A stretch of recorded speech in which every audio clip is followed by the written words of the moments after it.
Hello guys, അപ്പോൾ നമ്മൾ നേരെ ഊട്ടിയിലെത്തിയിട്ടുണ്ട്. നല്ല അടിപൊളി ക്ലൈമറ്റ് ആയിരുന്നു. ഇപ്പോൾ നമുക്ക് റൂം ഒപ്പിക്കണം. അങ്ങനെ ഒരു വിധാനം അവിടെ തപ്പി പിടിച്ച് റൂം കിട്ടി. കുഴപ്പമില്ലാത്തൊരു റൂം. അങ്ങനെ നമ്മൾ നേരെ ഒരു ഷോപ്പിൽ കയറി.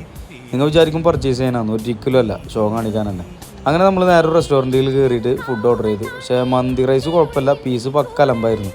അങ്ങനെ നമ്മൾ ആ വിഷമത്തിൽ നേരെ റൂമിൽ പോയി കിടന്ന് രാവിലെ എണീറ്റ് നോക്കുമ്പോൾ നല്ല മഴയും തണവും ഇറങ്ങിയിട്ടുള്ളൊരു കാഴ്ച തന്നെയായിരുന്നു. അങ്ങനെ നേരെ പോയിട്ട് നമ്മൾ രാവിലത്തെ ചായയും കുടിച്ചിട്ട് നേരെ റോസ് ഗാർഡനിലേക്ക് വിട്ട്.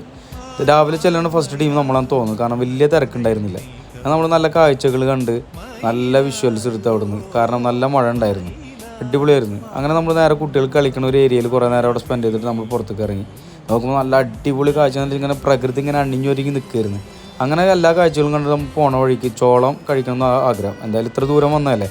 അങ്ങനെ ചേട്ടനോട് പറഞ്ഞപ്പോൾ ചേട്ടൻ മസാല ഒക്കെ തേച്ചിട്ട് ഒരു ചോളം എടുത്തു തന്നു. അങ്ങനെ അതും കഴിച്ച് നമ്മൾ പോണ വഴിക്ക് നല്ലൊരു കോട കണ്ട് അങ്ങനെ കുറേ നേരം അവിടെ നോക്കി നിന്നു നമ്മൾ.